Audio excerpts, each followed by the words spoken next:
Breaking news has just emerged from the Middle East, where Iran and Israel, longtime rivals, locked in a cycle of hostility, have signed a historic ceasefire agreement.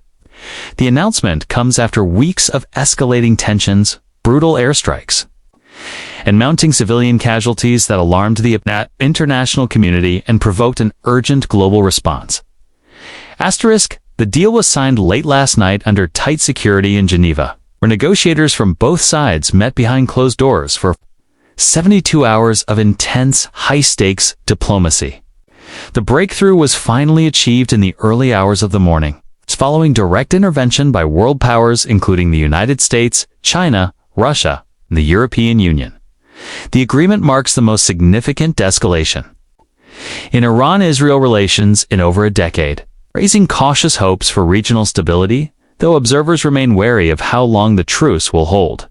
The road to this ceasefire was paved with blood and destruction.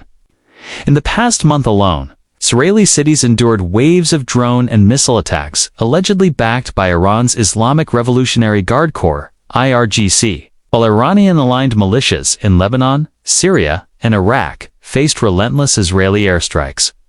Entire neighborhoods in Gaza and southern Lebanon were reduced to rubble. The threat of a all-out war loomed large, with both nations openly preparing for broader military conflict. The tipping point came last week, when an Israeli missile strike on a suspected weapons depot in Damascus reportedly killed a high-ranking Iranian general, prompting Iran to respond with a barrage of ballistic missiles, targeting Israeli military bases in the Negev. Though intercepted by Israel's Iron Dome defense system, the scale of Iran's retaliation sent shockwaves through global capitals. At the same time, public pressure within both countries surged. In Tehran, mass protests erupted over the country's deepening economic crisis, worsened by war spending and fresh sanctions.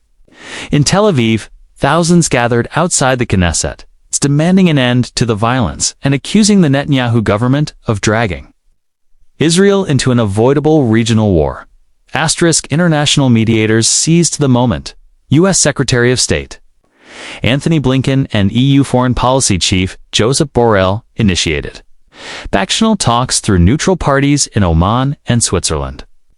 China, seeking to position itself as a global peacemaker, hosted a virtual summit with Iranian and Israeli diplomats present. The turning point came when both Washington and Beijing threatened to impose coordinated sanctions and arms embargoes if the violence did not immediately cease. Under immense global pressure, both sides agreed to send delegations to Geneva. Sources close to the negotiations describe the talks as brutally tense, with both parties refusing to shake hands or even speak directly during the first round. Iranian officials demanded an immediate halt to Israeli air operations over Syria and Lebanon, while Israel insisted on strict monitoring of Iranian weapons transfers to Hezbollah and Hamas.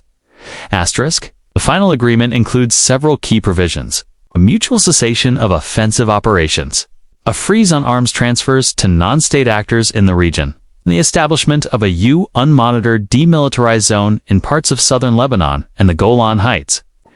Both countries also agreed to set up a direct military-to-military communication channel to avoid future miscalculations or accidental escalations. Reactions to the ceasefire have been mixed, while Secretary General Antonio Guterres praised the deal as a much-needed step toward peace. Hardliners in both countries quickly voiced opposition. In Iran, IRGC leaders warned against trusting Israel, while in Israel, far-right ministers accused Netanyahu of capitulating to terror. Meanwhile, human rights groups expressed concern that the deal does not include any accountability measures for the civilian deaths and alleged war crimes committed by both sides during the recent hostilities. Despite the skepticism, markets responded positively to the news. Oil prices fell sharply amid hopes that shipping lanes in the Strait of Hormuz would remain secure, and regional stock exchanges saw an uptick. Humanitarian agencies are now preparing to enter previously inaccessible conflict zones, where thousands of displaced families remain in urgent need of food, shelter, and medical care.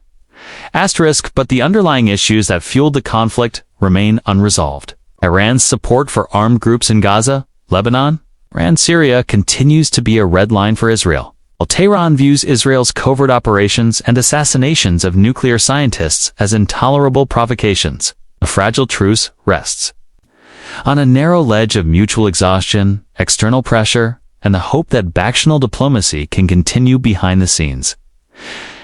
For now, the guns have fallen silent. But the region has seen too many ceasefires collapse under the weight of mistrust, political opportunism, and unresolved grievances. The coming weeks will be a test not only of the ceasefire's durability, but also of the willingness of two bitter enemies to resist the lure of vengeance and chart a different course. What happens next will depend not only on Tehran and Tel Aviv, but also on whether the global community can sustain the diplomatic pressure that made this moment possible. For now, the world watches hopeful, but wary.